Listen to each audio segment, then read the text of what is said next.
Good evening, everyone. Welcome to the April 12th, 2016 work session of the Gaston County Board of Commissioners.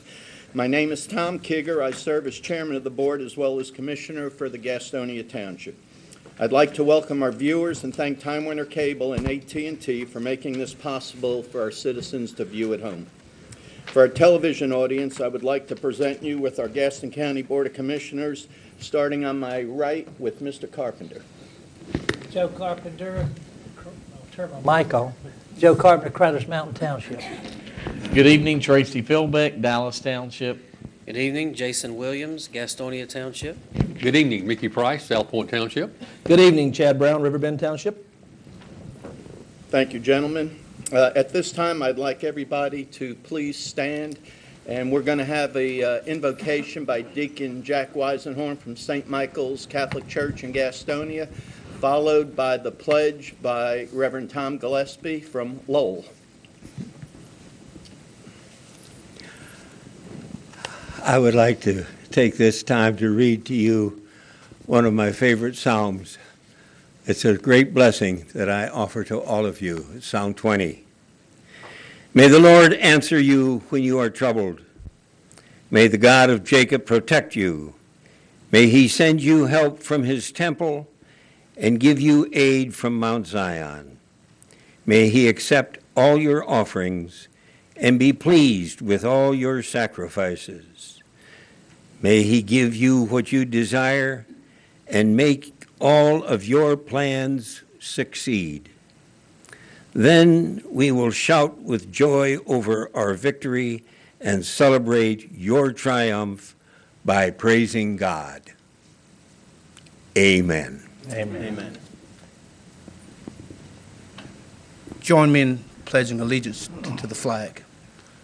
I pledge allegiance to the flag of the United States of America and to the republic for which it stands, one nation, under God, indivisible, with liberty and justice for all.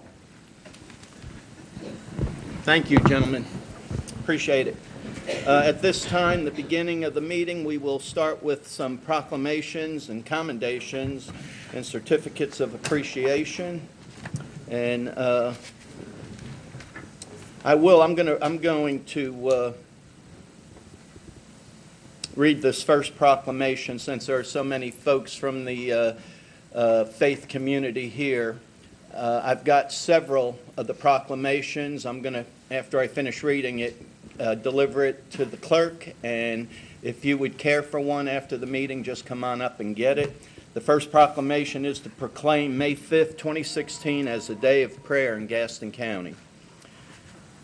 Whereas the National Day of Prayer dates back to February 19th, 1795, when President George Washington issued a proclamation setting aside a day of public thanksgiving, and an annual day of prayer was established by Congress in 1952 and specifically designated in 1988 as the first Thursday in May.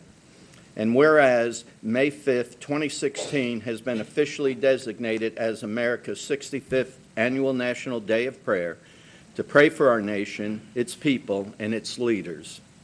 And whereas the National Day of Prayer has become a national annual observance which belongs to all Americans as a day that transcends different cultures and brings together all citizens from all backgrounds.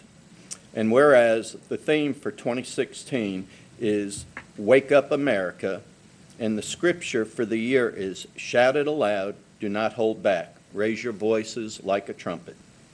Now, therefore, be it resolved that the Gaston County Board of Commissioners does hereby proclaim Thursday, May 5th, 2016, as a day of prayer in Gaston County and urges all citizens to observe this day by joining members of all faiths and creeds all over our community and nation in seeking divine guidance for ourselves, our leaders, and our country.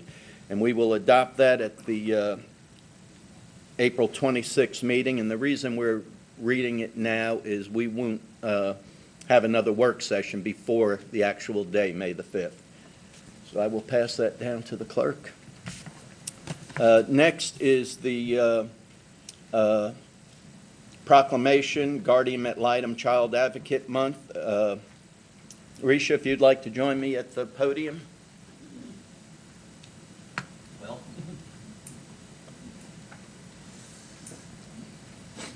Good evening.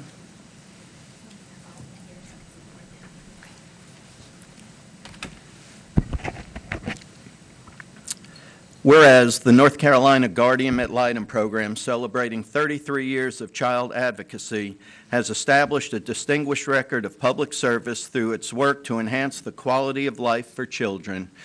And whereas all 100 counties in North Carolina have a Guardian Ad Litem program, and the Governor of North Carolina has set aside April as Guardian Ad Litem Child Advocate Month. And whereas Guardian Ad Litem volunteers come from a variety of professional, educational, and ethnic backgrounds, acting as advocates for abused and neglected children in the complicated and often unfamiliar court where child welfare systems take place. And whereas the court appoints Guardian Ad Litem advocates to serve as officers of the court, helping to improve the quality of information presented to the court by acting as the eyes and ears of the court in the life of the child. And whereas April has also been proclaimed Child Abuse Prevention Month, an observance that reflects the purpose of Guardian Ad Litem programs to protect and defend children from harm and to ensure that abused and neglected children are provided with the court-ordered services they need. Whereas there are 85 Guardian Ad Litem child advocates in Gaston County and more than 4,800 statewide who donated nearly 500,000 hours of service to the children of North Carolina last year. Now, therefore, be it resolved that the Gaston County Board of Commissioners hereby proclaim April 2016 to be Guardian Ad Litem Child Advocate Month, and the county encourages all citizens to join in this important observance, and that too will be adopted at our voting meeting at the end of the month. And thank you for your volunteer work, and I would ask you maybe if you want to say a word, maybe let people know just a tiny bit more about it. Thank you for recognizing the guardians. We have many of the guardians here, and they are the ones who go out and meet with the children in the homes that they are placed in after they come into DSS custody, and they are the ones that we wanted to recognize today for their tremendous work with the children who have been abused and neglected in Gaston County. Thank you very much. For your recognition. Do you have some other folks that are here with you? Yes, sir. If I'd they like would for the please stand. guardians who are here, if they could come up and be recognized for the work that they do. The whole row, I think.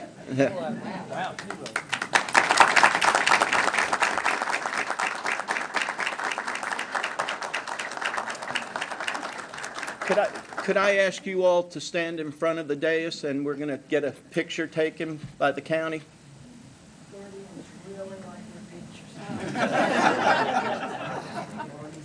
Rodney?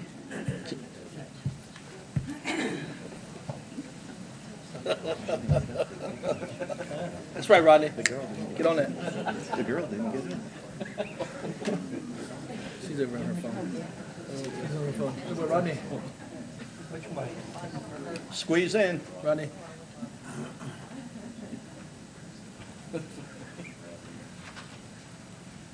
Take the lens cap off, Rodney.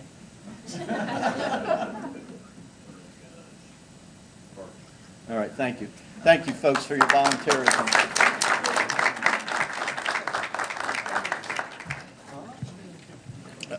Before Mr. Brown presents the next commendation, I would, before you all run off, want to say that we had a annual appreciation dinner with the various board chairs throughout the county, which number about 45 to 50 various boards, committees, and commissions that we appoint.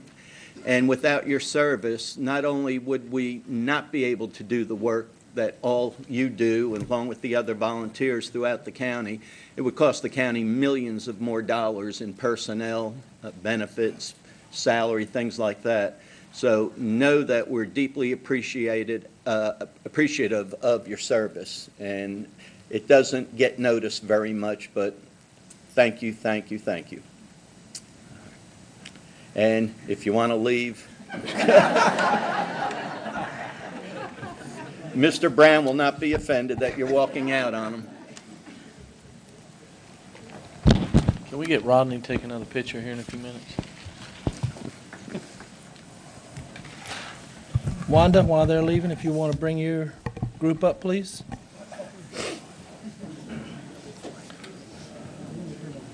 Everyone.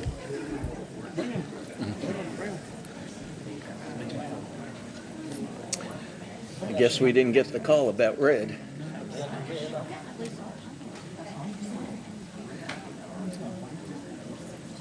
This is a police officer retiring, right? Yeah. He had a lot of friends. Oh, love red. Come on around behind. Come on back here, y'all. Gather in. Goodness. That's what I'm talking about. Must be a good one, guys. I'm getting ready to dog you At the some. pledge? Yeah, red's my favorite color. That's my sorority logo. Deltas.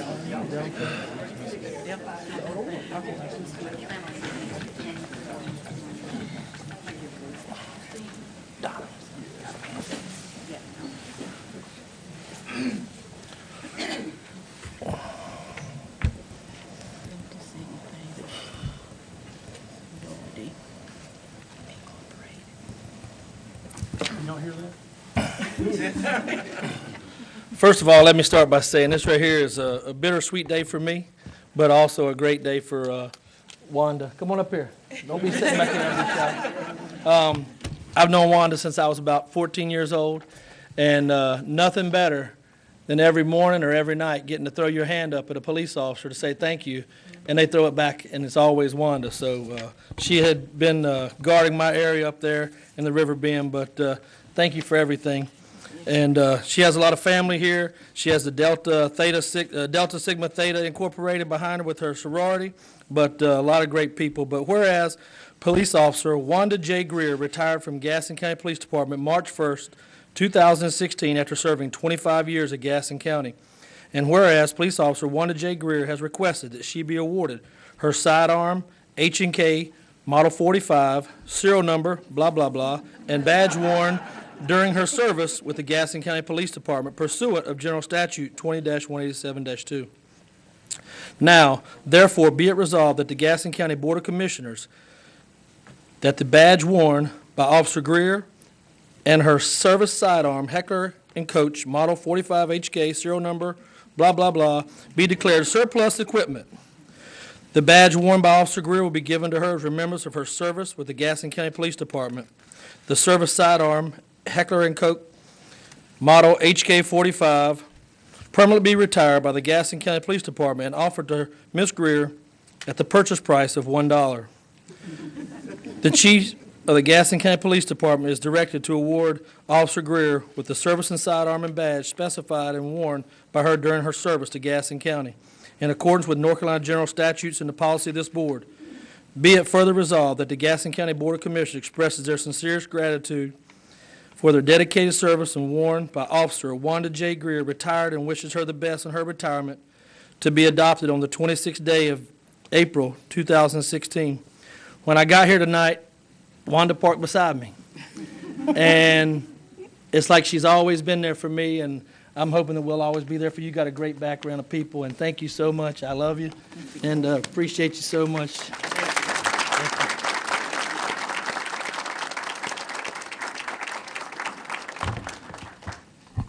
Thank you, Commissioner Brown, Mr. Chairman, Commissioners. Well, Wanda, congratulations.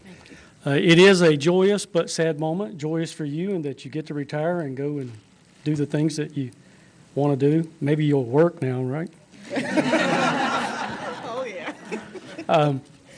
But it's a sad moment for us because we're losing, someone who's dedicated their lives to the citizens of Gaston County for 25 years, another 5 years with an agency before us. But 25 years on the road. She's spent time mentoring kids during the DARE program, if many of you remember that. And she's influenced a lot of children's lives, a lot of citizens' lives in her work on the road. And she's also mentored a lot of officers in the agency in her 25 years, including myself. And so we're going to miss that. And we really appreciate your service to your community. And so on behalf of the command staff and your coworkers and friends at the police department and the citizens of Gaston County, we want to award you your badge and gun for that dedication And we just wish that you'd come around the department, say hey every once in a while, and we hope that you enjoy your retirement. I will, thank you. So here's the badge, Badge and and the gun. it's all yours. Okay. This is a hard time for me. Hello, everyone. First of all, I would like to thank God for keeping me safe throughout all of my law enforcement career. It was a good struggle, and it was a hard struggle, but somehow I made it, and we all made it. And I would like to thank the commissioners here for your support and everything that we do. I would like to thank my family, everybody as you see behind me, my family, my sorority, all of my friends that are here to support me, the officers that I work with, especially the squad that I just left. I was just like a mother figure to them, and they actually just took care of me. You know, I love each and every one of them to death. I want to thank the police department for helping me throughout my years. And I also want to thank, hope I'm not forgetting anybody, I want to thank everybody that has supported me, even the ones that's looking at me on TV right now, because I know you called me and told me that you would be looking, so thank you for doing that. And there's one person that I really actually want to thank, and she's not here, and that's my mother. She's in heaven, and everybody knows her, and I know that she's looking down on all of us, and Mama especially, thank you, and I love you.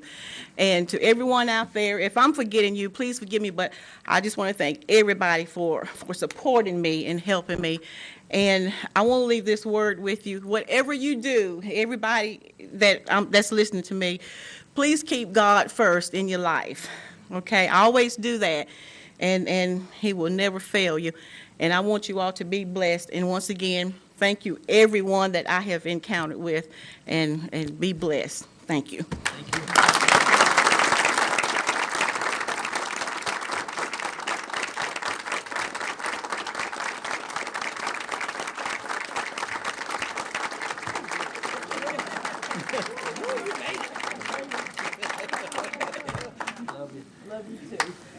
Okay. Wanda, I know you're going to really miss putting that uniform on. It's probably too tight. Thank you. Next, we will have Commissioner Mickey Price present a proclamation to proclaim the month of April as Child Abuse Prevention Month, followed by Public Health Month, followed by Public Safety Telecommunicators Week. Could I have Dottie Shear, Belinda Bogle, or Melanie Lowrance? I'm here on behalf of Dottie. Come forward, young child. Not so young. How you doing? Amanda Green. Nice to meet you. She is compared to you, Joe. Whereas our children represent the potential of our community to achieve that promise, and whereas the children of our community are reliant on our adult citizens to provide the necessary resources to achieve their potential, a stable environment including adequate shelter, nourishment, and education, and also freedom from physical, emotional, psychological, or spiritual abuse and subsequent trauma. And whereas professionals across multiple disciplines regularly convene to address needs and develop resources to educate and inform the public of child safety concerns, including nonprofit agencies, public schools, Department of Health and Human Services, law enforcement, the judicial system, and support systems including medical, faith, and counseling communities. And whereas evidence-based practices show that regular and consistent public education regarding child abuse prevention, including models of awareness, appropriate preventive action, and systemic therapeutic treatment, in fact, significantly reduce reports of child abuse over time in a community. And whereas Gaston County and the state of North Carolina are committed to preventing child abuse and calls upon citizens from all walks of life to participate in that prevention. Now, therefore, be it resolved that the Gaston County Board of Commissioners proclaims April 2016 as Child Abuse Prevention Month in Gaston County and urges its citizens to join together in creating a safe and nurturing community where children can achieve their potential and promise free from abuse. This to be adopted the 26th day of April, 2016. Your proclamation, my dear. Thank you so much. I'm here on behalf of Dottie Sher, the Executive Director of Prevent Child Abuse Gaston. She is not accepting accommodation. She's hard at work. There are children that have needs. She's out there meeting them right now, delivering bread to children who are hungry. And I want to thank every one of you, any one of you has taken a step to nurture or love or prevent abuse in the life of a child. This is Child Abuse Prevention Month, and we do have a vigil, a candlelight vigil on the 22nd, which is Friday, April, behind First Presbyterian Church from 7:30 to 8:30, and it's right behind the church. It's in the back parking lot. So we would really appreciate seeing you there in support of children who have been affected by violence in their lives. Thank you all so much.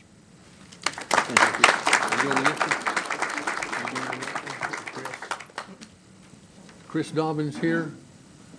Oh, you're doing that. Next proclamation is Public Health Month. Thank you for coming. Whereas Gaston County cannot thrive if the public health is not sound.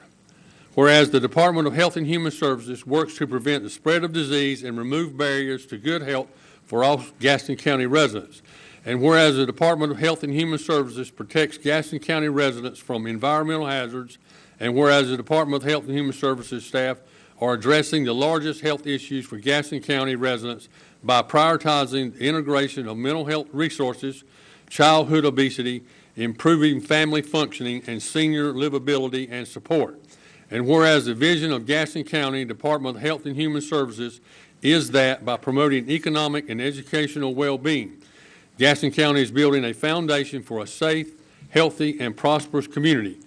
Now, therefore, be it resolved that the Gaston County Board of Commissioners hereby proclaims April 2016 to be Public Health Month in Gaston County and urges our citizens to renew their efforts to make healthy choices while recognizing the work that the Gaston County Department of Health and Human Services does to prevent, protect, and provide for a healthier community. This to be adopted the 26th day of April, 2016. Your proclamation. Thank you so much. And you may address. Just like to say thank you for this, and we really enjoy the work that we do, and we hope to continue working with all our residents here, so thank you.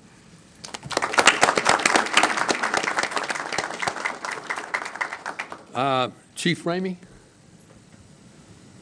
The next proclamation is Public Safety Telecommunicators Week. Do we have any telecommunicators? Looks like we have several. I think we're all public communicators. Who's watching the switchboard, bro? Oh, we got somebody, don't worry, this is just a little shift there. Oh. We got about 58 people over there. Just a small sample. Don't nobody call 911 right now, they there. Call it, I'll answer it for you. Whereas emergencies in Gaston County can occur at any time that require law enforcement, fire, or emergency medical services, and whereas Gaston County 911 telecommunications are the first and most critical contact our citizens have with emergency services. And whereas when an emergency occurs, the prompt response of Gaston County law enforcement officers, firefighters, and paramedics is critical to the protection of life and the preservation of property. And whereas the safety of our law enforcement officers, firefighters, and paramedics is dependent upon the quality and accuracy of information obtained from citizens who telephone the Gaston County 911 Communications Center. Whereas Gaston County telecommunicators are the single vital link for our law enforcement officers, firefighters, and paramedics by monitoring their activities by radio, providing them information, and ensuring their safety. And whereas Gaston County telecommunicators have exhibited compassion, understanding, and professionalism during the performance of their job in the past year, and whereas the third week in April has been set aside to recognize public safety telecommunications personnel and their crucial role in the protection of life and property. Now, therefore, be it resolved that the Gaston County Board of Commissioners proclaims April 10th through April 16th, 2016 as Public Safety Telecommunicators Week in Gaston County to honor the men and women whose diligence and professionalism keeps our county and citizens safe. This to be adopted the 26th day of April, 2016. And accepting this is the Chief of our Police, Chief Ramey, and all these fine fellows. I'm sure y'all have something to say. Thank you, Commissioner Price. Commissioners. Behind me is the unsung heroes that we talk about, the telecommunicators. This is just a small sampling. There's about 56 to 58 telecommunicators that work at the Telecommunications Center. If you call 911, these fine people behind me are the ones that take care of you. If an officer or a fireman on a radio calls in, again, it's these unsung heroes behind me. And we thank the board for recognizing their talents and the work that they do each and every day. They take thousands of calls daily, couple 100,000 calls a year, not to mention all the communications via computers and things that occur on a daily basis. And so they're very talented, very dedicated, and without them, we would all be in trouble. They are the unsung heroes. They don't get the recognition they deserve, and we certainly do appreciate you taking the time to recognize their talents and their time. And again, thank you so much.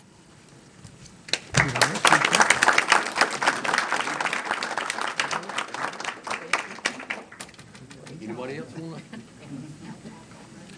I have been in the room with the telecommunicators, and it is somewhat of a sight to see with probably 15 or 20 of them, not all talking at one time, but it could happen that way with talking to various citizens and law enforcement and firefighters, and it is can be quite hectic in there if we get a lot of calls at one time. So my hat's off to them because they do a real good job.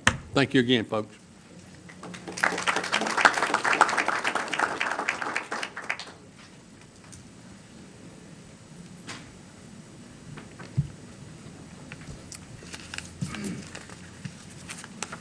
At this time, we come to our last proclamation, and again, as I mentioned previously, Commissioner Carpenter and I hosted the majority of our board chairs or representatives at a dinner meeting last night at the county office, and this just reiterates the comments I made earlier. This is the actual proclamation that the board will adopt.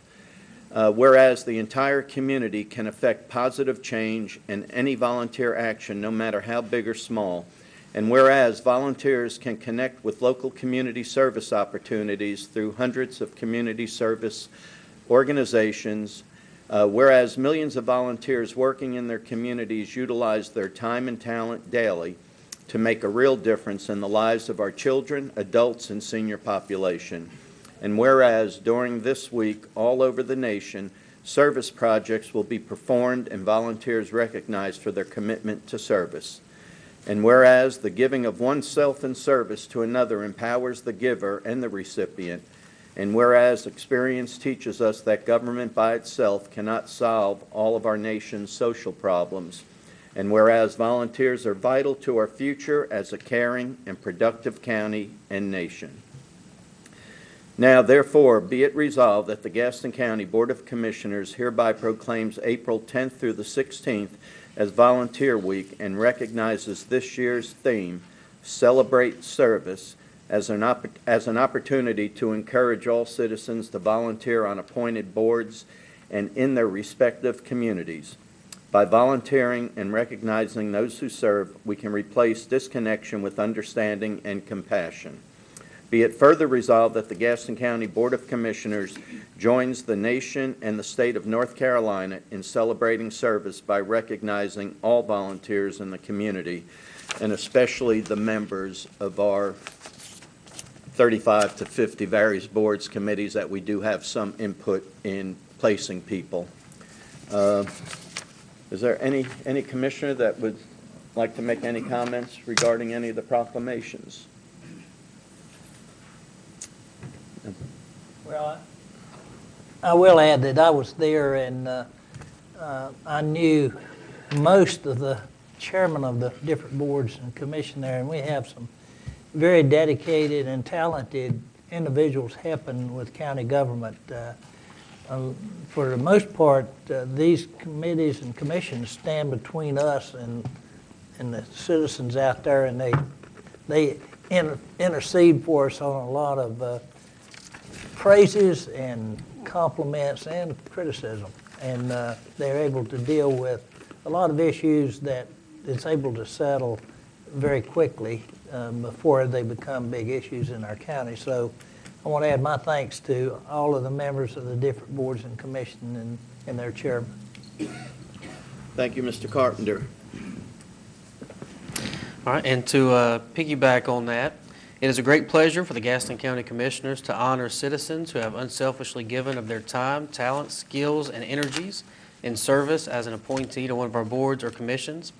This type of service is the foundation for citizen involvement in our county government and is helping shape the future of our community. We gratefully acknowledge the work of the following individuals, and certificates of appreciation have been forwarded to them. Wade Lephart, Adult Care Home Community Advisory Committee and Parks and Rec Advisory Board. Anna McCarter, Gaston County Board of Adjustments. Ann Hiley, Health and Human Services Board. Mark Holler, Planning Board. Deborah Ali, Transportation Advisory Board. Thank you, Mr. Chairman.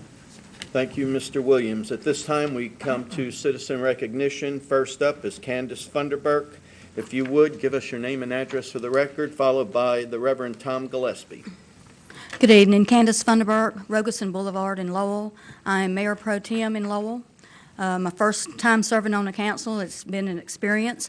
I'd just like to come and say, I'd just like to thank you guys for all that you've done in the past and all you've done right now, and I know you'll be doing a lot of good things for our county in the future. I know there's a lot of businesses and things are always looking at Gaston County, and at this time I'd like to thank Mr. Williams and Mr. Price. We got the grant money to extend our sidewalks from Lowell all the way to Poston Park, and we've been wanting to do that for a long time. I really do appreciate that. And also I'd like for you guys, when all these businesses are looking to come to Gaston County, please look at Lowell. We've got a lot to offer. There's a lot of property wide open, and we're just trying to get the right people to look at us. So I would really appreciate it if you guys could take the time and look at Lowell. Thank you. Thank you, Candace. Mr. Chairman, Commissioners, I'd just like to piggyback on what Mayor Pro Tem Candace Funderburk said. Name and address. My name is Reverend Thomas Gillespie, City Councilman of Lowell, North Carolina, 208 South Main Street, Lowell. Commissioners, I just want to thank you, as Candy has said, for all the great work you've done in connection with the city of Lowell. As she said, you did help us put a sidewalk from Lowell up to Poston Park, which leads to the county, and we just thank you for your great work with us. And also, too, as Candy said, and I'm being repetitious, Lowell has a lot of parcels of land available. I know there's going to be a group speaking tonight. I do not know them personally about an aquatic center, but we certainly back them in what they're going to say. So I didn't mean to steal their thunder, but if you guys build one, I want you to look at Lowell. Thank you, Commissioners. Thank you, Reverend Gillespie. All right, at this time, we have a couple of presentations. First up is an aquatic center presentation by Ms. Bloomfield. If you would. Thank you to the Board of Commissioners again. It was good to see you. It's been a month. We've come back. I'm Angie Bloomfield. I'm here with several of our constituents and citizens who are a part of our Gaston Aquatic group. They're here to support what we have to present today.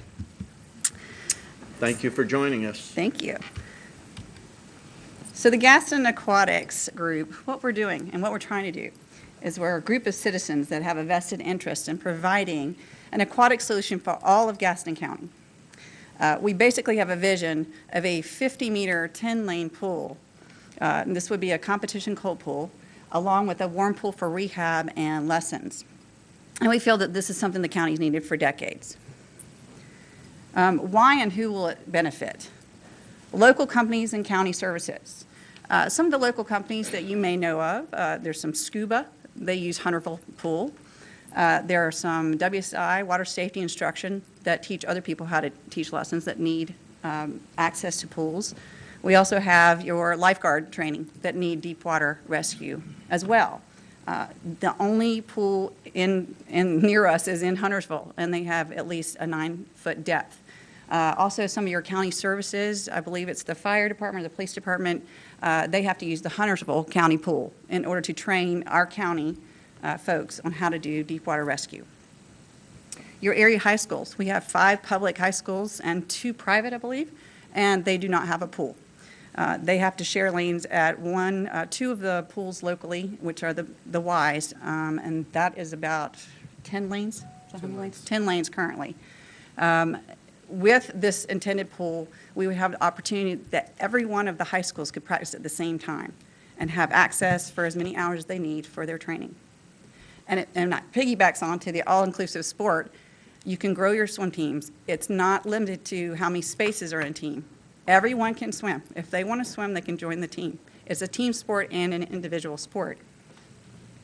Community access, we want this for the whole community. This is not a private club. It's not necessarily a membership-only club. Anyone can come and be a part of this pool. Lessons, we've talked to some of our leaders in the homeschool community. We have a few that swim on the Gaston Gator team. They mentioned that they would have their entire family swimming on the team if it was able to come during the day for practices as opposed to nighttime. There are also 2 other families that we know of that swim in Charlotte at Adam and at Mac, which are also swim teams there because they don't have an opportunity to swim during the day, which benefits them. With the homeschoolers, they also can get their sports credits by joining a team, and this would allow them to be a part of a team that could also participate in sports. We have grade school. We mentioned before on our earlier presentation talk, our 5-minute, about grade schoolers. We'd love to work with the county and adding some type of grade school, 2nd grade, 3rd grade, coming in as a sport to learn to swim at the facility. And we would work with the school system to do that. Underserved, also, we would like to work on getting grants to help pay for folks who do not have this opportunity to join a team because they don't financially cannot do it. Special needs, I was speaking today to one of our doctor swimmer wives here, said they have a patient who's in a wheelchair and he cannot get into access to water, even though I do know the Y has lifts, but when he's called, they're either broken or no one knows how to use them. So he has to go to Charlotte in order to get into the water, and that's one person. So you know that affects many others. The tourism, the county tourism. We currently host 2 meets a year in Huntersville, our team. That brings about 500 people for a weekend, and we spend our money. Yeah, kids with families. And I know that I spend a lot of money in Huntersville on food, food and lodging. We spend a lot of money there. We'd like to keep it locally. With a pool, we could grow that to about 4 meets because we'd like to add our masters teams to have 2 meets a year. This would also allow for the high schools to host meets here, which they don't currently. They have to go to Rock Hill, or they have to go to Clover, or they have to go to Huntersville. So we could host, and it would be of the size that could accommodate a high school championship state meet. And that brings a lot of people. Incoming population. We spoke to several real estate folks in the area. We have some that swim with us, some that just worked on the Stowe Y board, building the Stowe Y, and her name's Kathy Young. She gave us permission to use her name. And she mentioned that even though that really helped the county, we are still under what we need for water. And we'll talk a little bit more about that in just a minute. Lifetime activity and sport. I've been swimming, like I mentioned before, since I was 6 years old. I'm not going to tell you how old I am now, but I do still swim, and a lot of us do. For the activity for sports, I love the fact that this month is Public Health and Safety Month because what a great way to work on childhood obesity, get in the water and swim. Rehabilitation. With the rehab, we have several swimmers with us that are doctors, heart doctors, we have orthopedists, we have pediatric occupational therapists that mentioned to me she would love to have access all day because our hot pool would be open all day for people to use for rehab. It's not limited to just a certain number of hours. And lastly, Gaston County, as you guys know, is the 10th largest county in North Carolina. Currently, we have 200,000 plus citizens. With the new Y, and we only have, at that point, we have 10 covered lanes, meaning they're internal lanes that are covered that can be used year-round. Even with the new Y coming, that'll only take us up to 12 lanes of covered space.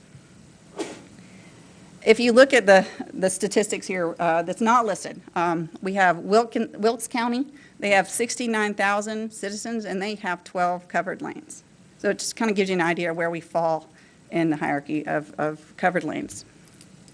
At this time, I would like to turn the floor over, unless you have a question for me, unless you want to wait till the end, to Trey Taylor. And he's going to cover your technical details. He'll get a little bit more into greater detail on finances and whatnot. So, Trey. Chairman, Commissioners, good evening. Thank you for having us. Just some technical details. As you can see, the image that's in front of you right now, this is an architectural membrane structure, which is what we're looking to put in for this facility. It is about the third of the cost of steel and glass. It's LEED certified. It's rated for Category 4 hurricanes. It is as green as you can get. It's a lot more cost effective, and it comes out, I mean, they're beautiful buildings too. We can save a lot of money. We can be green. We can be proactive in being a green community with green things. We're looking with solar companies to install solar power to work with this, to give back to the grid, and looking with other things like that to make sure that this is as sustainable economically as we can be as possible. Sprung Architectural is out of Atlanta. They've covered over 100,000 buildings worldwide. They've covered about 500 pools. They're very eager to work with us and work with our community. They covered the Mecklenburg County Jail Annex. They've covered a church in Greenville, South Carolina. A lot of great things like that. They work well for any application, and we look forward to working with them, to save money and to work, towards being a green community. This is a general layout of a pool that Sprung has covered in Ontario.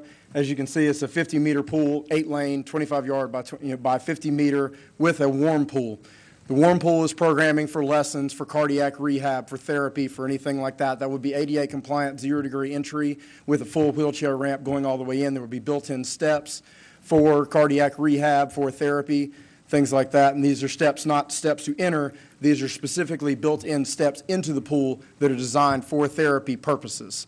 Little Otters Swim School in Huntersville and in Charlotte, they get 1,500 to 2,000 kids a week through their program using a warm pool of this variety with these steps. They train all kinds of kids. They train all kinds of kids from our county. This is kind of a side view, what we're looking at here in general, and I'll have copies of this for all of you at the end as well for you to look at at your leisure. But this architectural membrane, again, is skinned in basically Kevlar, and it's done with titanium whale bones. The whole building can go up from opening day, from the day they start, 3 months. You can, once the pool is in the ground, they can skin it, cover it, be done with it in 3 months, and we can open to the public. We're not looking at, once the funding is done, once we're ready, we're not looking at 2 years to build this, anything like that. We're looking at a matter of months to be up and going and ready to go and start serving our community. This is the layout. These are some just different CAD renderings of the different configurations. This is a winter configuration for a pool, which is called short course. This runs 20 lanes with a bulkhead. You can do 23 lanes without a bulkhead. This is automatically doubles right here in this configuration the amount of lanes that we have in our county. This running this way, we can do over 2,000 people a day if needed through there in different rentals through different times. A 10 lane, even running 10 lanes in a meet format, we can run a 500 kid 3-day meet with ease. We can run a long course meet in this next configuration with ease as well. This is a long course configuration. This is an Olympic configuration. There is nothing Olympic distance in this county. We have a kid right now who is trying for Olympic trials, and we're having to send him to Cary, North Carolina, and we're having to send him to Raleigh and to Chapel Hill to get meets in so that he can try to make his Olympic cuts so he can go represent our county on a worldwide stage. And we have nothing here that we can present for him to train, which is a shame. Different things that we're looking for that we could use help with. We've talked with certain people, certain parties about land. Lowell was mentioned. Land is definitely key. Our figures are based, that we have roughed out, are based on the building and the pool. We know what we can do that for. land becomes an extra cost. Anything we can do land-wise, any help the county can provide, any help anyone can provide land-wise would be a boon to us in reducing the cost of our funding. Certain public services would be very useful to us. I know a lot of this is city and some of this is county as well, but anything, grading, running in utilities, anything like that that could help us come in from the road and come in from where we are and help offset those costs as opposed to a straight fiscal assistance would be greatly appreciated. Access from roads. The structure itself, we're looking, including HVAC, electrical, and plumbing, the entire structure to cover the 50-meter pool, the bathhouse, everything, $2.5 million on the high end. That number can come down, but that's the high estimate. Yeah, and we want to use, of course, we've talked with local, electrical contractors, talked with local HVAC. We want to use as many local people as possible, have a local contractor coordinate this. I don't want to take this to someone out of Washington, D.C. or something like that and give them our money. I would rather this be by the community, for the community. Have this community build it to be used by this community. The pool itself, around, again, high end, $2.3 million, and that's for the decking, the pool, the gutters, locker room, showers, anything that involves the actual water. And we have, estimate bids out to multiple pool companies, one local person out of Charlotte. Unfortunately, no one in Gaston County builds commercial pools. It just isn't done, so we have to step out for that. Love to stay local if we could, but there's not really an option there. Parking, clearing, utility run-in, as we said, all things that we would need help with to get up and running. Our total estimated maximum expense, if land is covered, we're looking at around $5 million. A lot of this we hope to get privately. We hope to get from organizations, from boards. We want to get in front of multiple different organizations. We want to partner with as many people as we can, as many businesses in the community, get their names up there, get them involved, and get them to be a part of this with us to make this our community pool. Time frame, if we were to raise $1 million and finance out the rest, we could pay back anything. We're looking 4 to 5 years. Average cost to run a 50-meter pool across the nation in 2013 is $244,000. That is paying staff, keeping the lights on, heating the water, everything like that. 1.5% inflation to this year, so you're looking $290,000 in 2016 to run this type of facility. Average income for a 50-meter pool, $644,000 across the United States. Again, with inflation, you're looking $690,000. The latest data I have is from 2013. That's all from USA Swimming. USA Swimming has a great amount of resources about building a pool, and we've spoken with them, and they're willing to help our county and looking, definitely want to get more meets, more people swimming. That's their business, and that's my business as well. So I'd like to open the floor up to you gentlemen to any questions technical-wise that you might have for myself or for Angie or for anyone in our group. And Angie has a hard copy for you. Sir? All right, thank you very much. Yes, sir, thank you. Any comments or questions from the board? Mr. Price. Did you just take over the meeting?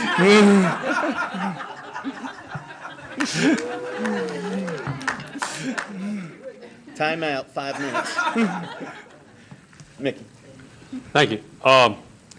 So the $5 million is without the land? That's correct, sir. Okay, how many, if you don't know how many acres you need, how many acres is in Huntersville? I do know how many acres I need. I need 12 acres. 12 acres? Yes, sir. And under your scenario, you're going to be able to repay any kind of loan, so you're running it as a business to make money? 501c3. We want to be nonprofit. Nonprofit, yes, sir. Okay, so I guess you end up having a board of directors, and the board of directors repays the loan? That is correct. Okay. And is that the way Huntersville is laid out? Huntersville is city funded. The only one in our state is Triangle Aquatic Center, TAC. That's in Cary. They are the only one that is a 501c3 that is entirely nonprofit. They have 3 pools, 2 25-yard pools and a 50-meter pool, and they just got the bid actually for the U.S. National Diving Center, and they're getting 2 additional 50-meter pools and 2 diving platforms, all as nonprofit organizations. So if just for a scenario, Lowell provides the land and the county would be a contributor, how do you repay? Are you considering that a loan? However, any assistance would need to be structured. If it needs to be considered a loan, if it needs to be considered a long-term lease for public land, anything like that, we would entertain any option of assistance. If it needed to be a loan, if it needed to be a gift, if whatever the case may be. Have you been able to determine if there are any existing sites in Gaston County that you would desire? I've identified at least 5 parcels, yes, sir. Do any of them have a structure that you could use on it? None of them currently have structures. They're all entirely open sites, mostly wooded, that would need to be cleared. Is any of it public-owned land, or is it all private? Some of it is public-owned land. Okay. That's all I have. Thank you, Mr. Price. Any other questions? Mr. Brown? Thank you, Mr. Chairman. Sorry, I was trying to look up some stuff. You have to understand, we're, I guess, new to this, so to speak, so we may ask some vague questions. I guess, have you gone to the Y to try to partner with them at all? Yes. To see how this starts on a small contingent basis? We spoke with the Y. They presented us their plan and what they wanted, and they were unwilling. Let me first say, what the Y is going to do, their new facility at Robinwood, is fantastic. It's going to be a boon to this community. It's going to be wonderful. I am 100% in support of it. We are not in competition with them. They are building a gorgeous pool. We want to build an aquatic center. That means deck space. That means seating for spectators. That means competition quality standards, which the Y, because of their membership and because of what they serve, are not able to meet. The air temperature and the water temperature that are required for competition standards are not willing to be met by the Y, and I completely understand why. It doesn't fit their membership needs. As such, it takes us out. Also, acreage. What kind of acreage were you looking at? We're looking, 12 acres, 15 with, room for expansion in the future would be wonderful, but 12 acres, 10 at an absolute bare minimum. And you set up to 4 meets a year. Is there a max min to what the U.S. Swimming Association would put in you could have, or? No, there's no maximum number of meets that we could have as long as we meet the sanction standards. Sanction standards have things to do with like the water temperature. Water temperature by FINA, which is the Federal International Aquatica Board, and USA Swimming both dictate 78 to 82 degrees for water temperature and no higher than 84 degrees air temperature.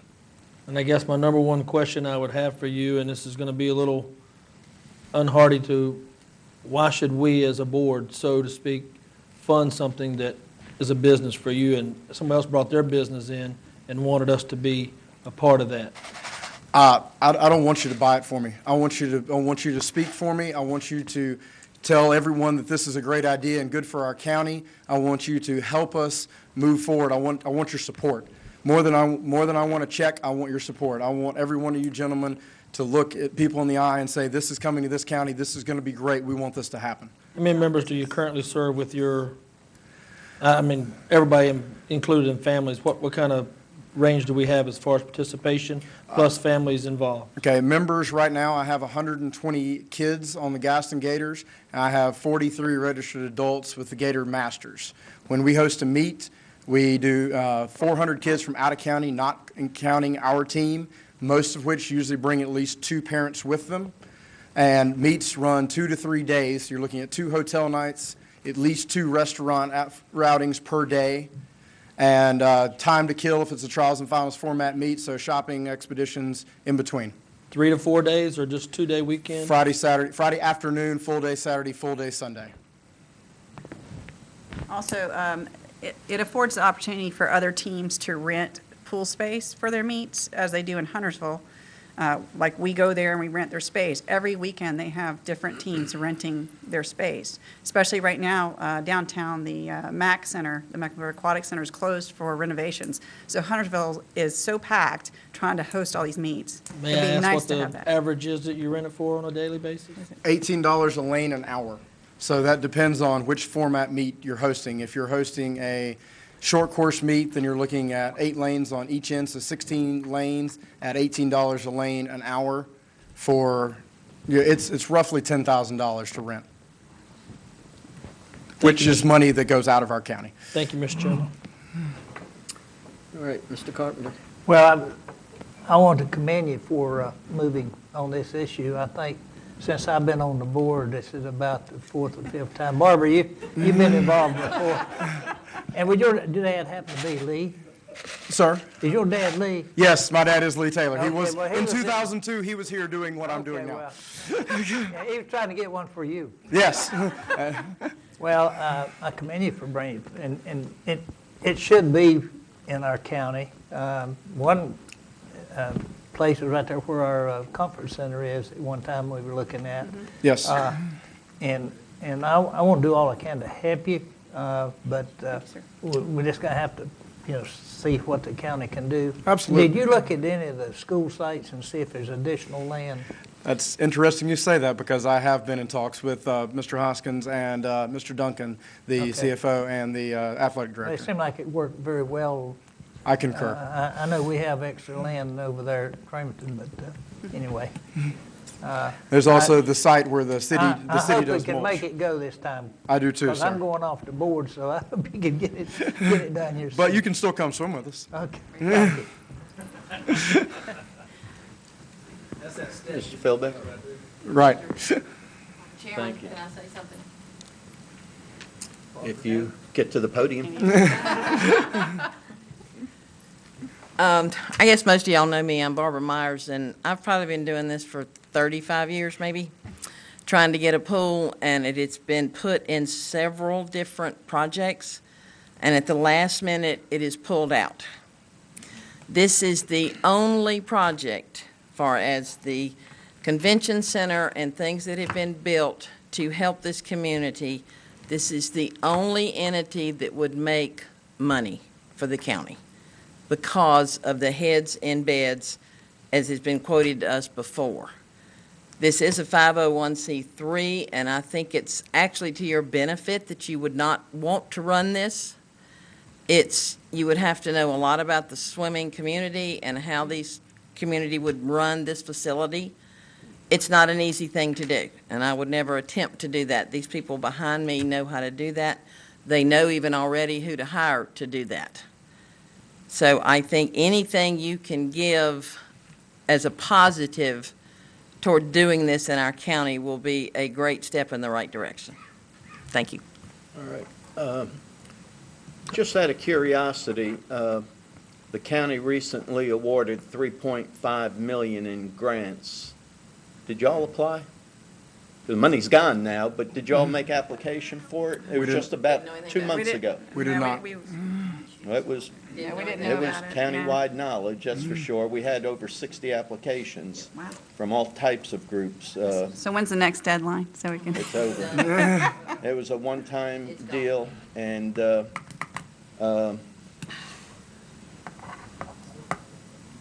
well, are there any other questions, Yeah. Mr. Price? You said the Huntersville location was owned by the city. Yes, sir. Are they making money on their aquatic center? They are. And They are not the most profitable one in the state. The most profitable one in the state is in Greensboro. That's the shining example of profitability in aquatics in North Carolina. is it the same size as you mentioned, or something different? Greensboro is similar, more seating, but same size pool, yes. Okay. Well, as far as I'm interested in being a partner as long as you're going to repay things within 4 or 5 years. I don't see why the county shouldn't participate. I don't know to what degree, but Would the commissioners entertain a bond? I'd have to talk to our attorney and county manager about that. You're asking questions that we couldn't possibly answer right now. Right. And just another little caveat, I'm not trying to present negatives, just facts. Right. We're concerned about our bond rating right now because we are getting ready to issue the final $55 million in school bonds right now. So we've got to be careful not to leverage our credit. No, understandable. We are paying off hundreds of millions of previous release bonds. But I would recommend, with the board's approval, that you submit in writing to the clerk or the manager's office what it is you're looking for, what options you're looking for. I understand when you said, the first thing you want is commitment from individuals, from businesses, from governments. Let us know definitely what it is you're looking for. What is the maximum? What is the minimum? This is an awful lot to digest.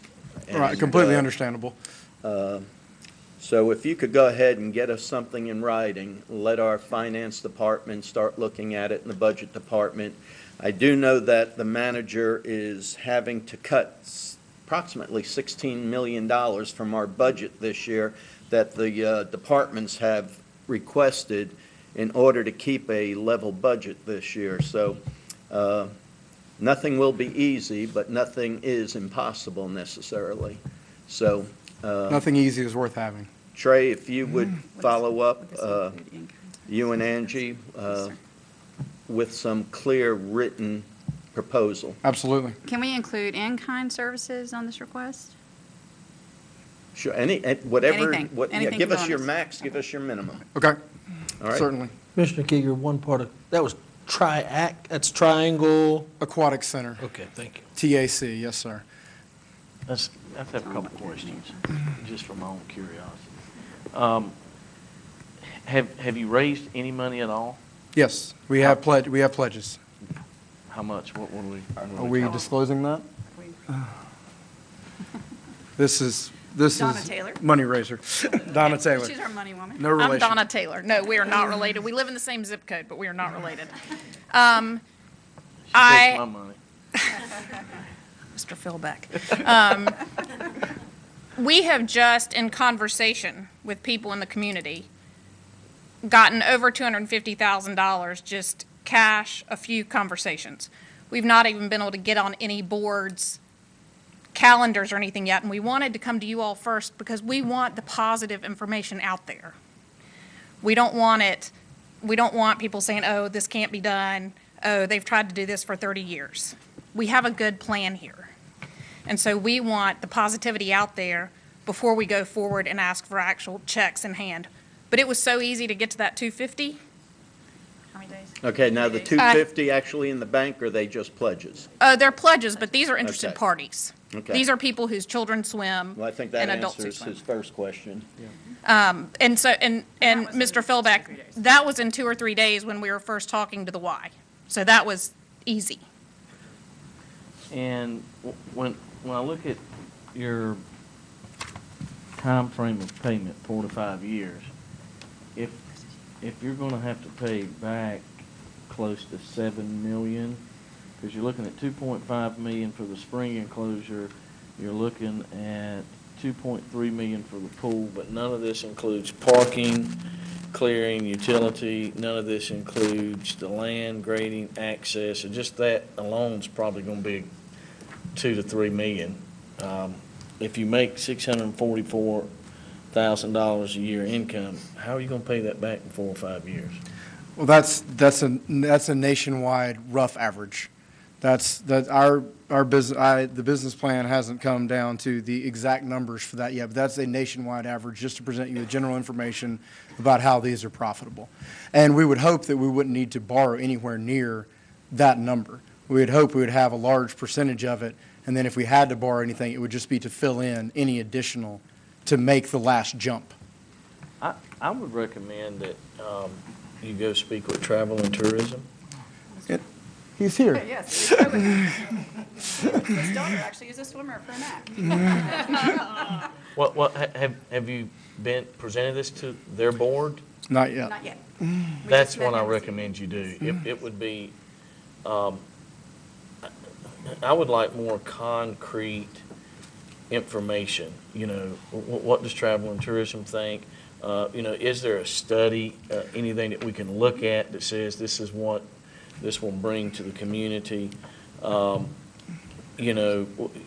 other municipalities, what are they willing to give? What is the buy-in, things of that nature?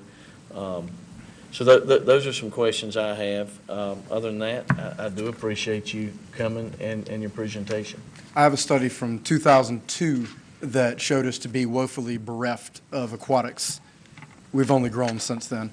I can show you those numbers. We paid a large sum of money to have a feasibility study done in 2002, and our need has only grown since then. Thank you. Trey, we're going to have to wrap this up, and I Thank you, did have sir. the travel and tourism comments that Mr. Philbeck made for my closing remarks. Typically, anything that is this and your predecessors went through travel and tourism, that's probably the first way that you should go. Get on their agenda, make your presentation to their board. They are our spokespeople. They're the ones that bring these types of projects forward. And Mr. Philbeck was 100% correct in recommending you work through them right now. And I guess I have to voice as a contributor to this new project at the Y. I've got to say, I wish the timing was different. When they're out trying to raise $16, $17 million, maybe 18 with overruns, and in some sense, a lot of people are going to see this as competition. And I just wish the timing was a little better. But that said, I wish the need had been met earlier and we didn't have to try. I understand. And I'm sure the Y thinks the same the other way. But we appreciate, and it was a great presentation. Trey, I want to compliment you on knowing your facts and figures real well. And the county staff will look forward to receiving something in writing. I look forward to sending it to you. Thank you. Thank you very much. Kurt, are you ready?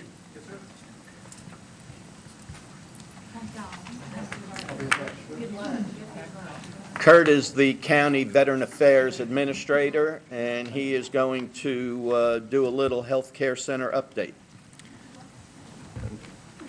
To give it a positive spin, I'm not asking for any money, and it's not going to cost the county any money. Ms. Buff? Sorry, I should have done these to you earlier. Thank you. Well, then you don't need but about 3 or 4 minutes. That's true, and Now that is positive spin. and Mr. Mathers has cautioned me that if I go too long, he has given instructions to the law enforcement folks to tase me because he knows how I can That's why talk. they're still here. We have a new healthcare center, VA healthcare center, located about 18 miles from downtown Gastonia over by the airport. And Gaston veterans who previously received their care at VAMC Salisbury, that's VA Medical Center Salisbury, and the CBOC, the Community-Based Outpatient Clinic in Charlotte, are going to be transferring to the new healthcare center. By the time they have finished their ramping up, basically all outpatient care received by Gaston veterans will be at the new healthcare center. Why is this significant, other than in a general sense? Why is this significant to Gaston County and Gaston County veterans? A little bit of background that might help you understand. There are about 22 million living veterans right now. And of those, only about 9 million are actually enrolled in VA health care. Most people don't realize that veterans are not automatically entitled to health care, and fewer than half are actually enrolled in the health care system. Last year, about 6.5 million individual veterans received care in the VA system. For Gaston veterans in this area, North Carolina, there are 4 full VA medical centers, and those are full-fledged hospitals located in North Carolina. The one that our veterans use for the most part is the one in Salisbury, of course. Some of our veterans also go to Asheville. Occasionally, people go to Durham or Fayetteville.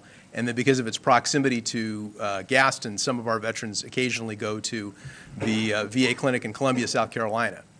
The new healthcare center is intended to essentially replace everybody, or all those facilities, for outpatient care purposes for Gaston veterans and those in the greater Charlotte area. What we have that's developing is a new type of facility. VA medical centers are, as I said, full-fledged hospitals with emergency rooms, inpatient care. They're a conventional large hospital, and they provide the full range of medical services available in any major hospital in the world. They each have community-based outpatient clinics that are satellites off of the main facility that provide some outpatient care. The new facility is called a healthcare center. The healthcare centers are intended to be less than a hospital, but a lot more than a clinic. The healthcare center does not have an emergency room or inpatient care, or provide the kind of care that would require inpatient care follow-up. For example, you will still go to Salisbury in order to get open heart surgery because you would obviously need to be hospitalized afterwards. But otherwise, eventually, when it's fully functional, it's going to have every other medical service that the VA offers. There are only 7 similar facilities in the United States. They were all authorized and built at the same time. There are 3 of them in North Carolina, 2 others in Kernersville and Fayetteville, and we're happy to say the one in Charlotte is the largest. It's got 295,000 square feet of net space. And I had not understood this until I met with the administrative director and the medical director of the healthcare center not too long ago. I had heard quoted the 295,000 square feet of space, and I wasn't quite sure what that meant. It was explained to me that's 295,000 square feet of net space, not including the corridors, the bathrooms, and other non-medical hospital-related space. So the entire facility is 500,000 square feet.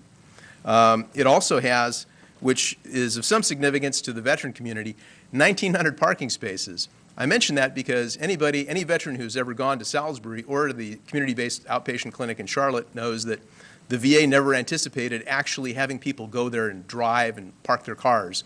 The parking is really miserable. And the VA took that into consideration for the new healthcare center and endeavored to provide more than enough parking. That's 1,900 parking spaces just for the visitors, just for the folks who are coming to the hospital and the people who are visiting. To give you an idea what this means for Gaston veterans, over the last few years, as you may be aware, the number of Gaston veterans has been declining. And the numbers that I see are the official Gaston veteran numbers. I use official because there are veterans that I know of who are not really known to the VA and don't appear in the figures, including myself. I don't get any benefits from the VA. I've never asked for anything. They don't know I live in Gaston County. So the number of veterans known to Gaston, though, who receive services or benefits has been declining in the last several years. But at the same time, the number of veterans in Gaston who've been receiving health care through the VA system has been going up dramatically. So even as we lose veterans, more veterans, surviving veterans, are using VA health care. And I won't bore you with a lot of statistics. I like statistics. Mr. Mathers knows that I really like statistics. But a couple of numbers you might find interesting. As of last year, which is the last fiscal year for which we have statistics, there were 14,464 veterans in Gaston. Out of that number, 4,759 actually received health care in the VA system. So almost a third of the veterans received care in the VA healthcare system. The total cost of the VA was $36,416,000. So that's what the VA spent on health care for Gaston veterans alone. I could, if you're interested, I could run through several years' worth of statistics, but to go back 10 years to 2004, at that time there were 18,551 veterans in Gaston, but only 3,353 were in VA health care, and the total cost of the VA was $14 million. And so, kind of to make sense of that, the number of veterans in Gaston in the last 10 years, the official number of veterans, has dropped by 2,087. But the number of veterans using VA health care has gone up by 1,406. And the total cost has tripled from $14 million to $36 million. And so in terms of the significance to Gaston veterans, more and more Gaston veterans have been utilizing VA health care, and for the reasons I'm going to mention in a second here, we anticipate there's going to be even more utilization of the VA health care system.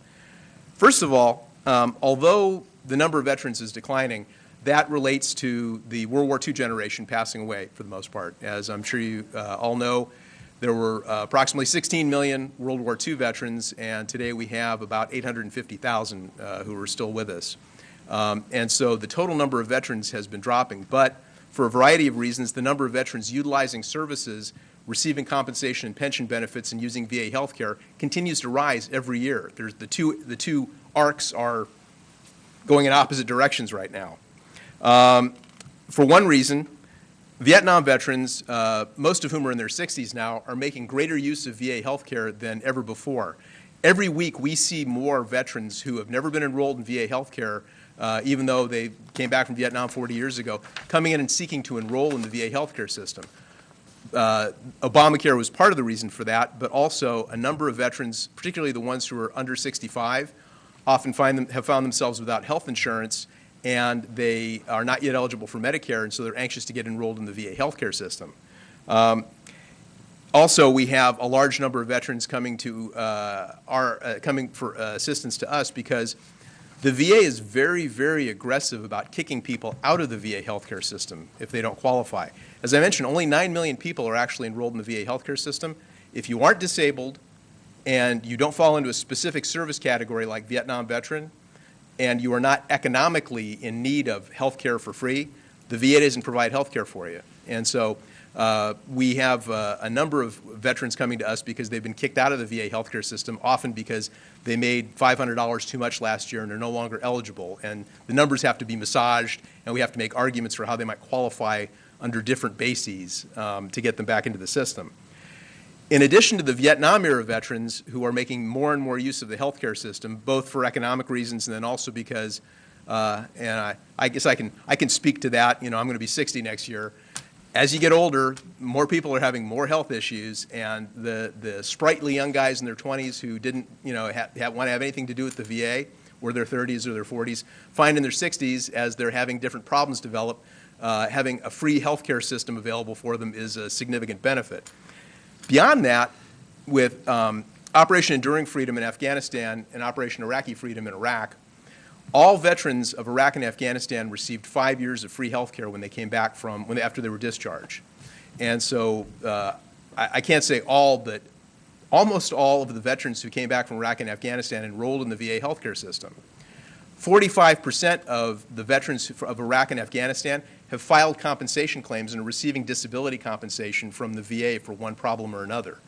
To give you some idea of how that compares, 16% of all Vietnam veterans so far have applied for VA disability compensation. So 16% of everybody who's served. So far, 45% of everybody from Iraq and Afghanistan. And so that doesn't rule out, of course, the other 55% filing as time goes on. If you are determined to be disabled in the VA system, you are entitled to VA health care basically for life. If you are disabled at a certain level, you're entitled to free VA health care with no copays. And so we anticipate that because so many people started in the system, the VA healthcare system is going to be really robust for the next 50 years or so with all these folks. In addition, the VA and Congress have done a wonderful job of adding people to the system by adding new stuff. For example, recently, you're probably familiar with what happened with, I call it Camp Lejeune. My Marine friends say it's supposed to be Lejeune. But with Camp Lejeune, adding health care for the almost 900,000 sailors and Marines who passed through Camp Lejeune between 1955 and 1987, they're all eligible for VA health care because of recently passed laws. And a number of people who otherwise were not eligible because they had not served in Vietnam, they were not disabled, they were not poor, are now eligible for VA health care. The VA is about to add several more categories to the Agent Orange presumptive conditions from Vietnam. And it's anticipated there may be 200,000 to 400,000 additional claims and people who may be eligible for VA health care who otherwise were not involved in the system. And in addition to that, of course, from the more recent wars in Iraq and Afghanistan, medical reports continue to come out about various conditions associated with burning oil wells, chemical exposure, possibly biological warfare weapons, nuclear exposure, and just other environmental hazards that haven't even been determined yet. And so it's anticipated the numbers of folks involved in the VA healthcare system are going to continue to rise. The new healthcare center, right now, actually, I gave Ms. Buff a brochure that you all have in front of you. I don't want to bore you by going through all the services that are there now and the services that are future draft picks. But as you might imagine, the healthcare center is going to be ramping up gradually over the next months and year. Their game plan is to eventually have every single outpatient service that's available from the VA available from this center, including some things that are going to be particularly important for Gaston veterans because we have a number of people who we provide transportation for through the access system, which I'll mention in a minute, who have to go to VA healthcare fairly frequently. Infusion therapy, chemotherapy, dialysis, and other things that require treatment fairly frequency. Mental health care, where it requires multiple visits per month. These are all going to be available only 18 miles away. And that's another reason why we anticipate there's going to be even more use of the VA healthcare system, particularly by Gaston veterans, because it's only going to be 18 miles away. We have a number of veterans who've indicated that they would use the VA for certain services, but they have Medicare, they have health insurance, they want to use their own doctors, and it's too far to go to Salisbury to drive 60 miles, for services. But if they are otherwise eligible for free health care at the VA, we anticipate more of them are going to be making use of their VA health care eligibility. Some people have commented, and I know when they were talking about building a new facility in Gaston, there was some concern that this new health care center not only wasn't going to be in Gaston, but also was not going to be a full hospital.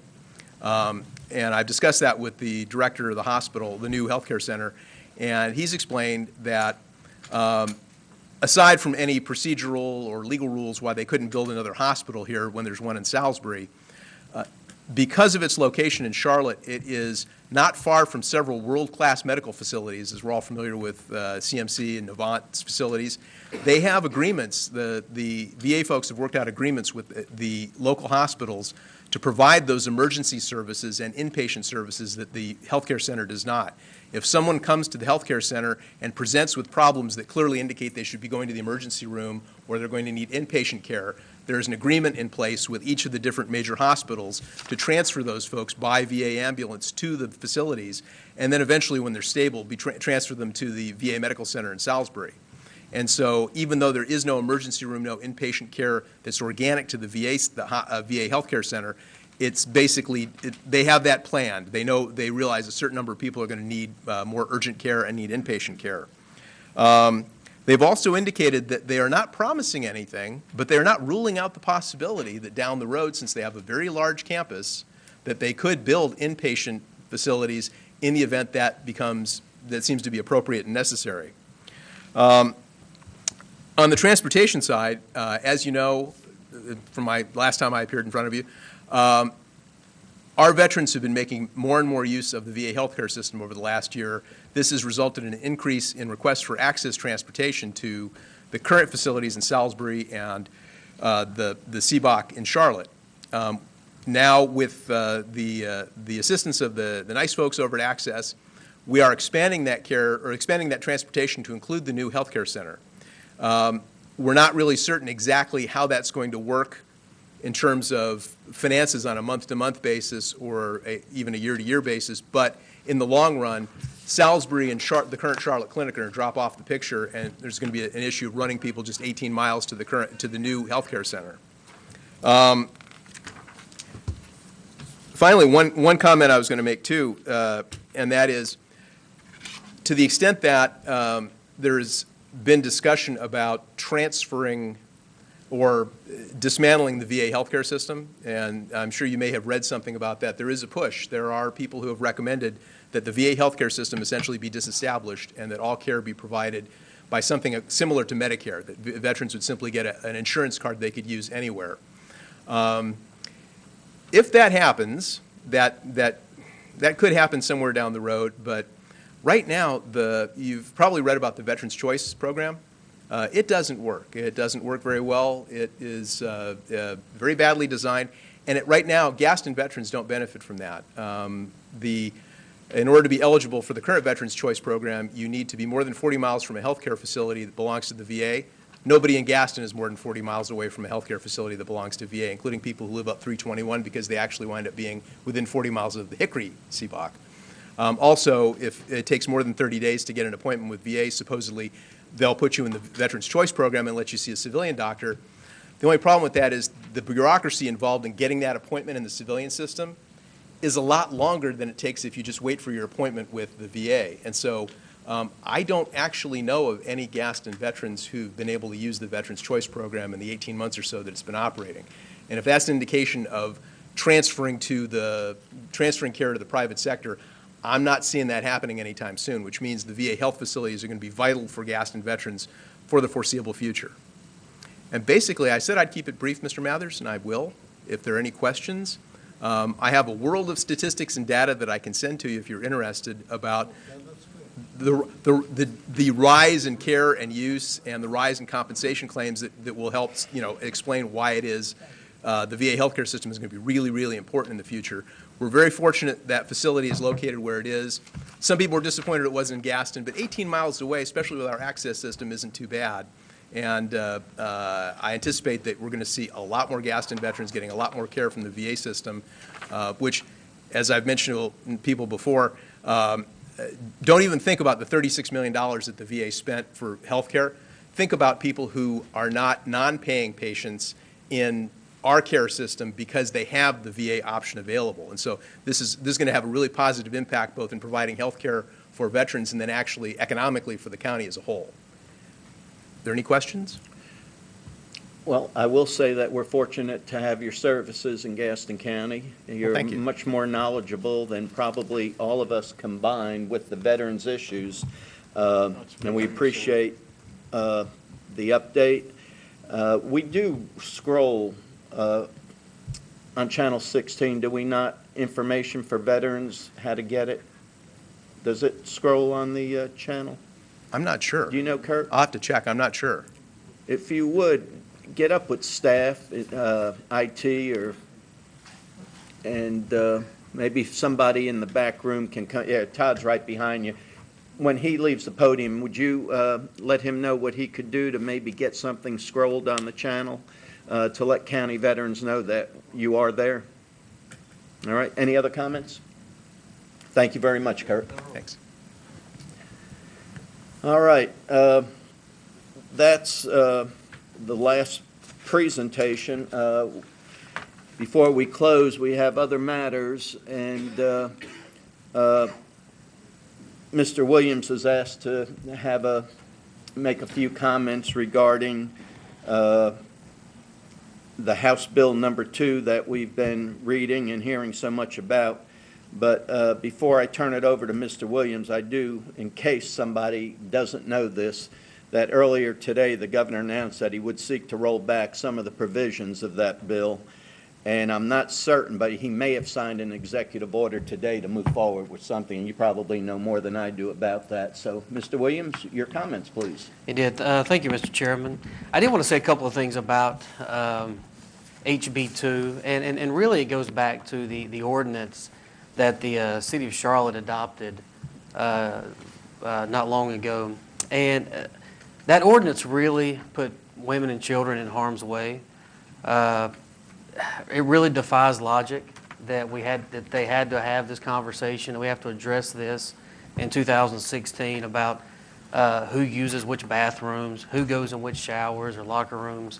It's actually disappointing that we even have to have this conversation. But a lot of people are looking at that ordinance from the City of Charlotte, and they see it as a bathroom bill, but it's actually also a private property infringement.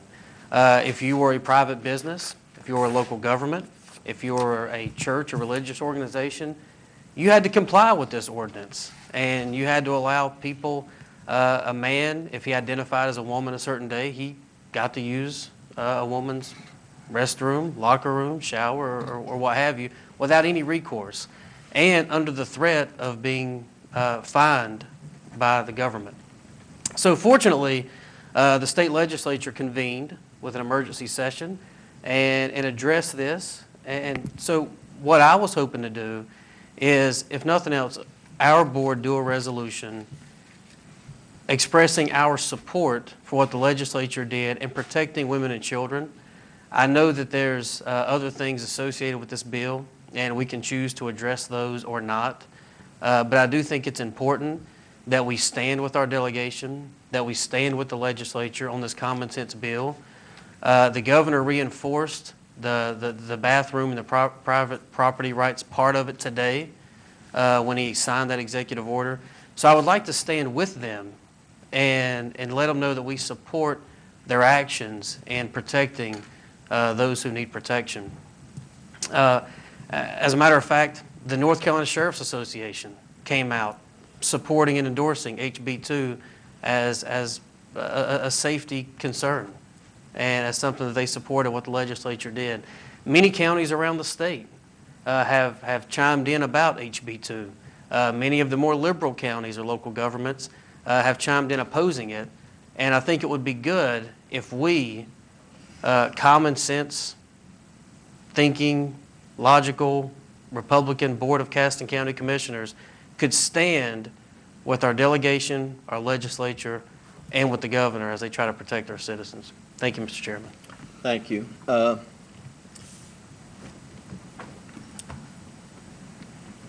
Anybody else have any other matters? Mr. Brown. Well, I just want to bring it before the board. Captain Gent's probably the most emailed person in the Gaston County Police Force, but I want to tell you thank you. I know that's not a hard job for you to do as far as answering emails, but you've been answering them, and I just want to thank you for your diligence. Chief Ramey, find a way, because he's done an excellent job with this animal control issue. But like I said, I know it's thankless, but I see you back there every week, and I just wanted to say thank you for what you're doing. I've asked to just be taken off that email list just for the fact of, we can't keep up with everything, and so thank you for your diligence on that, and just wanted to say thank you. Thank you, Chief. Thank you, Mr. Brown. I will, just to follow up on what Mr. Williams said, I know for a fact that a majority of this board, if not the whole board, look towards the state and the governor to take some action with regards to what went on in Charlotte.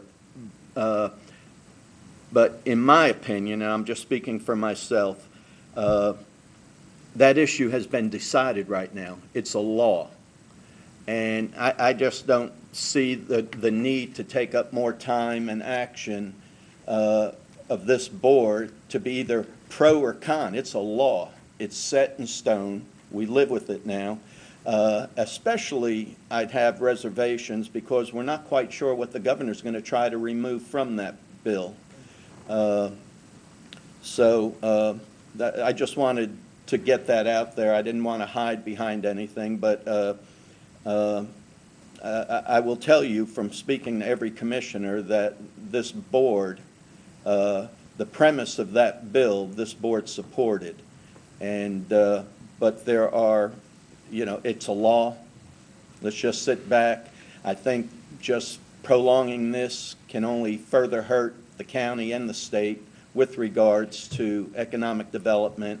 People will say, well, put your beliefs before the dollar bill, but it's really not that issue. It's a law. We actually got what the majority of this board wanted, but now we have to wait and see what the governor's going to do to change it. So that's my take on it. I'd raised my hand earlier. I don't think you saw me. I'm sorry. No, I did fine. not. I just wanted to comment a couple things on HB 2.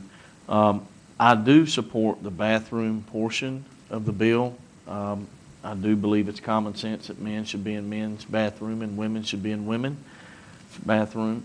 I think also when you look at the results of what Charlotte did, is they basically opened up every public shower, every public locker room.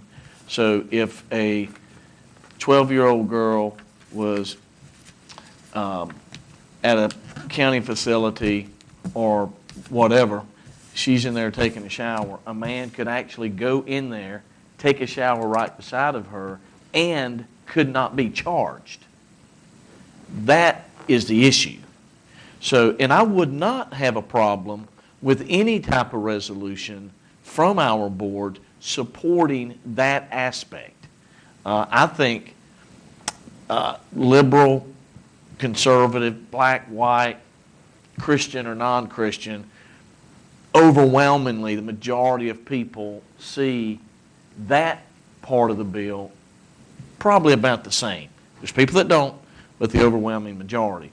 So on that aspect, I wouldn't have a problem supporting that.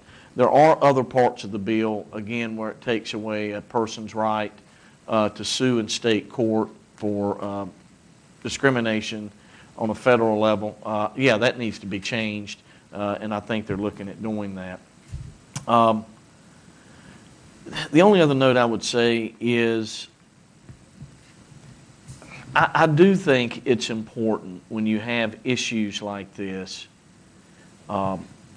especially for us that believe in privacy and believe in decency and believe that women should have a right to privacy when it comes to showering in their bathrooms and men, that you do support the legislature in that, because here's what happens. When there is no support, you're going to slowly see that stuff erode because they're not getting in support. They're getting hit from every angle and everybody's just sitting back. So there is some things about HB2 that I'm not sure about. I do agree that I don't know if I feel comfortable supporting because I don't know all about it. As far as the bathroom section, I would have no problem supporting the resolution for that at all. So with that said, that's all I have to say. Thank you, Mr. Philbeck. Mr. Chairman, so could we put together a resolution supporting that part of it, since you said that the majority of the board supported that part of it, and put it on the agenda for the next meeting? Let me take a consensus right now. Just that part? Yeah. Is there, I'm not going to speak for Mr. Fraley. I did speak to him today, but who would want to do that, right now? Let me say something.